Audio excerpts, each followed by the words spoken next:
भाई एल्विश को सपोर्ट करने के चक्कर में रिया चक्रवर्ती, नेहा धूपिया और प्रिंस नरूला दोनों से भिड़ गई। दोनों को एक तरीके से डबल क्रॉस कर दिया टीवी रोडीज के अंदर। दोस्त अब मजा आने लगा है, क्योंकि जैसे जैसे ये जो जर्नी है वो आगे बढ़ रही है, जैसे जैसे ऑडिशंस और गैंग बनाने का सिलसिला आगे बढ़ रहा है, ये जो गैंग लीडर्स है ना, इनकी भी आपस में भिड़ंत जरा कमजोर नहीं हो रही है, बल्कि अब ये टक्कर देने पे लगे। नए समीकरण बन रहे हैं। कभी एल्विश और प्रिंस का भाईचारा नजर आता है, तो साथ में नेहा धूपिया और रिया चक्रवर्ती की गर्ल गैंग नजर आती है। लेकिन अब यहां पर एक नया ट्विस्ट आया। दो कंटेस्टेंट आए और मैं कसम से बता रहा हूं, दोनों के दोनों तगड़े, दोनों के दोनों, एक शेर तो दूसरा सवा शेर। एक तरफ थे हरताज तो दूसरी तरफ थे जय जानी। एक गुजराती भाऊ तो दूसरा दोस्त चंडीगढ़ का एक जट, एक ऐसा जट जलंधर का, और मतलब टू बी एग्जैक्ट जलंधर का एक पंजाबी मुंडा जो कि दोस्त पूरे मुच्छों को ताव देता हुआ आया था। फिटनेस में दोनों के दोनों कमाल, एथलेटिसिज्म में दोनों के दोनों कमाल। वो टायर का टायर उठा के फेंक रहा है। और कहानी थोड़ी सी इंटरेस्टिंग होती है हरताज से। देखो, जय जानी का सिंपल था, उनको रिया ने ले लिया, मतलब रिया ने कह रहा हूं उनको, वो गए, ठीक है, उनकी कहानी इमोशनल थी, उनकी फिजिकल फिटनेस बहुत कमाल की थी, वो ठीक है। एल्विश यादव की गैंग बेइंतहा मजबूत हो गई उनके आने से, मैं मानता हूं बहुत ज्यादा।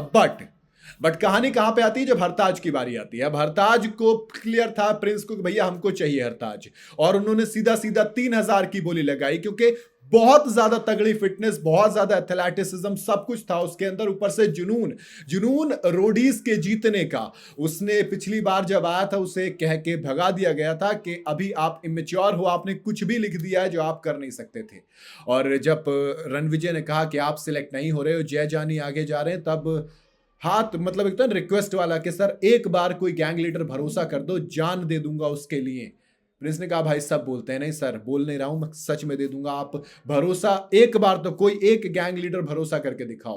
कहानी बहुत ज्यादा इमोशनल होती है। तब रणविजय कहते हैं भाई मजे ले रहे थे, तू भी आगे जा रहा है, तुम दोनों आगे जा रहे हो। और हरताज के लिए जब प्रिंस ने क्लियर कहा कि ये मुझे चाहिए, 3,000 से बोली शुरू हुई। एल्विश ने कहा टंटा ही नहीं दोस्त, सीधा 5,000 की बोली लगाएंगे।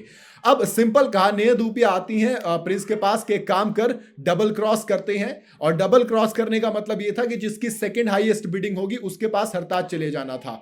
अब सिंपल था, एल्विश ने 5,000 लगाए हैं। सेकंड हाईएस्ट बिडिंग किसकी है? सेकंड हाईएस्ट बिडिंग है प्रिंस नरूला की। तो ऑब्वियसली वो सेकंड बात पे किसके पास जाते? सीधा प्रिंस के। अगर डबल क्रॉस होता तब, लेकिन तभी रिया चक्रवर्ती खड़ी होती है कि तुम बेटा करो डबल क्रॉस जरा। वो 5100 की बोली लगा देती है। अब अगर डबल क्रॉस होते तो क्या होता?